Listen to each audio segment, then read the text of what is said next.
Guys अब चाहिँ आवाज सुनिसकेपछि आनन्द फिल आयो भने चाहिँ सब्स्क्राइब गरिदिनु च्यानललाई। त्यसपछि भिजेर भिजा हो फेरि त रे मैले त बक्स ल्याएको थिएँ नि त। ए यस्तो गर्छु नि त म बाहिर बस्छु नि त है तिमीहरूले ल्याइदिनु त है क्रिस भाइ जान्छ नि त लिन ल भर्खर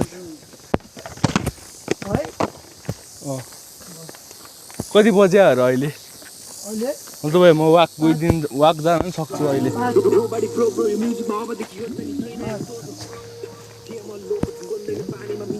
के हुन्छ म अब भन्दै गर्छु गाइज। अब कहाँ हामी जाँदैछौँ बाटो चाहिँ एकदम धेरै खतरनाक, त्योभन्दा पनि खतरनाक म छु।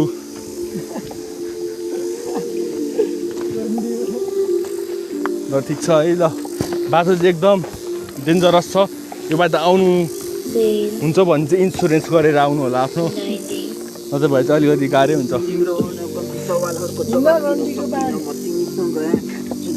यहाँ चाहिँ रफ बोलिरहेछ, रफ बोलेको माइन्ड नगर्नु होला हेर्नु भएको भने मेरो आफन्तहरूले। त्यसको लागि सरी भन्न चाहन्छु म, किनकि म जे भयो भने भिडियो चाहिँ डिलिट गर्नेवाला छैन।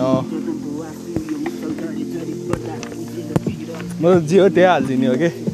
अस्ति मैले के एउटा च्यानल ल है त बाटो चाहिँ एकदम खतरनाक छ, त्योभन्दा पनि खतरनाक चाहिँ म छु। त्यसैले चाहिँ हामी अगाडि बढ्नुपर्ने हुन्छ। ल है त यहाँ साइडमा चाहिँ मेरो क्रिस भाइ पनि छ, त्यसको लागि एकदम गुड छ मान्छे। खैरेनी बजार त्यो के हो, त्यो के भन्छ अरे रबर फ्याक्ट्री। अब चाहिँ क्रिस भाइको यहाँ बनाइन्छ म भिडियो। यो चाहिँ फुल ऊ हुन्छ, फुल के अनफिल्टर लक।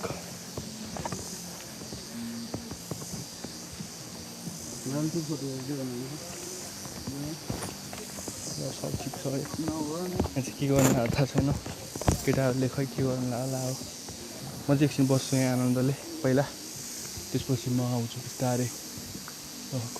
चिल छ लाइफ पनि। अब चाहिँ म त्यहाँ पुग्नुपर्छ।